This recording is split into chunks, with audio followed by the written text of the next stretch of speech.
पवारांनी काही शब्द दिला साहेबांनी, तुम्हाला असं देखील कळते काय शब्द दिला आणि काय लेखाजोखा मांडला? आमचे श्रद्धास्थान आदरणीय पवारसाहेब हे निश्चितच पुरोगामी चळवळीला बळ देणारे नेते म्हणून या राज्यात या देशामध्ये ओळखले जातात। आदरणीय पवारसाहेबांची पक्षप्रमुख म्हणून या संदर्भात माझी आज सकाळी भेट झाली। आदरणीय पवारसाहेबांनी मला वेळ दिला त्याबद्दल मी त्यांचे मनापासून आभार मानले। पुणे शहरातली महाविकास आघाडी म्हणूनची लढत कशी राहील किंवा एकूणच जर चुकीच्या पद्धतीने आघाडी झाली तर तशी कशी काय ना काय एकूणच निष्कर्ष निघू शकेल या संदर्भात एकूणच लेखाजोखा आदरणीय पवारसाहेबांच्या समोर मी मांडला। साहेबांनी त्यासाठी खूप सारा वेळ दिला। या सगळ्या चर्चा झाल्यानंतर आदरणीय पवारसाहेबांनी एक गोष्ट क्लिअर केली आहे की पुणे शहरामध्ये आणि राज्यामध्ये आम्ही महाविकास आघाडी म्हणूनच निवडणुका लढवणार आहोत। माझ्या एकूणच माझ्याबरोबरच्या झाल्याच्या चर्चेनंतर आदरणीय पवारसाहेबांनी प्रांताध्यक्ष मान्य शशिकांतजी शिंदेसाहेब यांना कॉलवरून योग्य त्या संदर्भातल्या सूचना सांगितल्यात। त्याचबरोबर मान्य शशिकांत शिंदे साहेबांची माझी चर्चा त्यांनी ऐकून घेतली आणि मान्य शशिकांत शिंदे साहेबांनी या संदर्भात स्थानिक युनिट किंवा एकूणच पुणे शहरातला एकूणच नका पक्षाची कार्यकारिणी यांनी जे मत व्यक्त केले त्याप्रमाणे महाविकास आघाडीचा निर्णय घ्यावा अशाच प्रकारच्या त्या ठिकाणी त्यांना स्पष्ट संदेश दिलेला आहे। आणि मान्य शशिकांत शिंदे साहेब हे सुद्धा महाविकास आघाडीच्या विचाराचेच आहेत।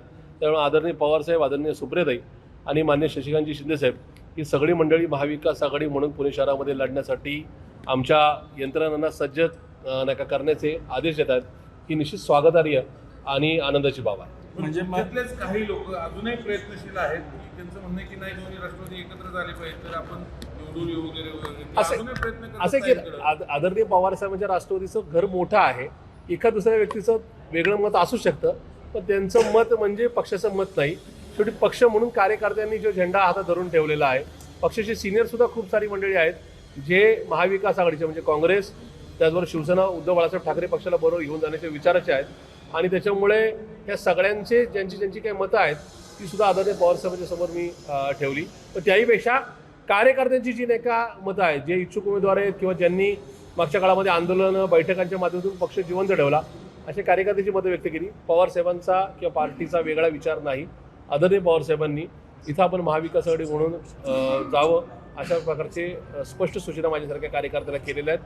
त्याचबरोबर मान्य शशिकांत शिंदे साहेबांना पक्षाची पुणे शहराची भूमिका आज संध्याकाळपर्यंत माध्यमांच्या समोर ही जाहीर करण्याच्या संदर्भातला संदेश दिलेला आहे।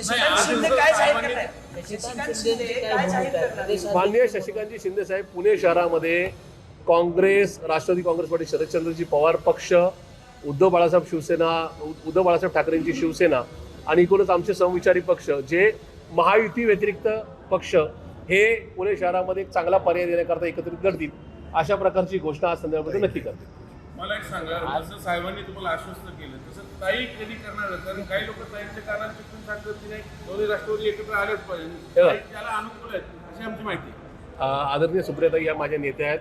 ताई वेगळ्या विचाराच्या नाहीत। किंबहुना काल परवापर्यंत लोकसभेमध्ये सभागृहामध्ये त्यांनी ठणकावून सरकारला या ठिकाणी झाडण्याचा प्रयत्न केलेला आहे। त्याच्यामुळे आदरणीय सुप्रियाताई या राज्याच्या देशाच्या विरोधी पक्षाच्या सगळ्यात आक्रमक नेत्या आहेत, आश्वासक चेहरा आहे। तर ताईंचा वेगळा विचार नव्हता, नाही, उद्या सुद्धा नसेल।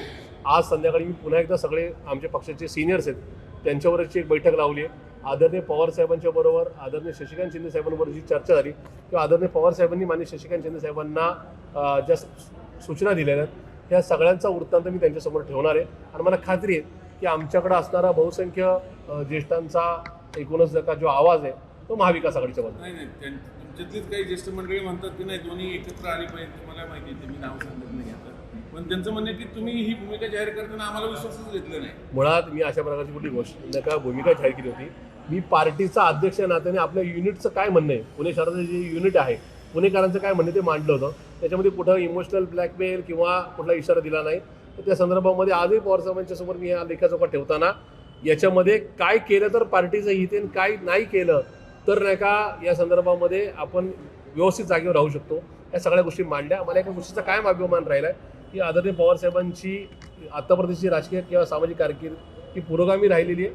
पुणे शहराला नेमकं काय हवं आहे, कार्यकर्त्यांना काय हवं आहे आणि काय नको आहे हे पवारसाहेबांना नक्की कळतं। पण आता विशाल तांबेंसारखे काही मंडळी ज्यांनी जाहीरपणे तुमची भूमिका घेतलेली आहे असे आणखीन काही आहेत, त्यांचं मतपरिवर्तन कसं करणार? असं आहे की आम्हाला सोबतच जायचं, जसं बाहेर लोकशाही तसं आमच्या पक्षात पण लोकशाही आहे। त्याच्यामुळं जी काही नावं तुम्ही घेतलीत त्यांचा एका दुसऱ्याचा वेगळा विचार असू शकतो. त्यांचं मत नका विचारात घेणं, त्यांचं समजून घेणं आणि त्या संदर्भात स्पष्टीकरण देणं एवढं माझ्या हातात आहे. आदरणीय पवार साहेबांच्या किंवा आदरणीय सुप्रियाताईंच्या आणि प्रांताध्यक्ष म्हणून आदरणीय शशिकांत शिंदे साहेबांच्या शब्दाच्या बाहेर कोणी जाणार नाही याची मला खात्री आहे. नाही, असं काही पर्याय भविष्यात निघू शकतं का? तुम्ही मौर्य म्हणून राहणार, पण काही लोकांची गरज म्हणून, तिथली स्थानिक गरज म्हणून ते दादांसोबत जाऊ शकतात, तर त्यांना तो पर्याय खुला करून दिला जाईल का? असं होणार नाही आणि आता असं सांगणं हे सुद्धा घाई गडबडीचं ठरेल. मला खात्री आहे की शेवटी ज्यांची तुम्ही नावं घेतात त्यांनी सुद्धा सभागृहामध्ये काही वर्ष काढलेली आहेत. त्यांचा अनुभव सुद्धा आम्हाला हवा आहे. त्यांना बरोबर घेऊनच आम्ही नका जाऊ. त्यांचं नका मन परिवर्तन, त्यांचं काय मतं आणि मनं दोन्ही नका या ठिकाणी आमच्या बरोबर राहतील याची आम्ही नक्की काळजी घेऊ. धन्यवाद. शिवानी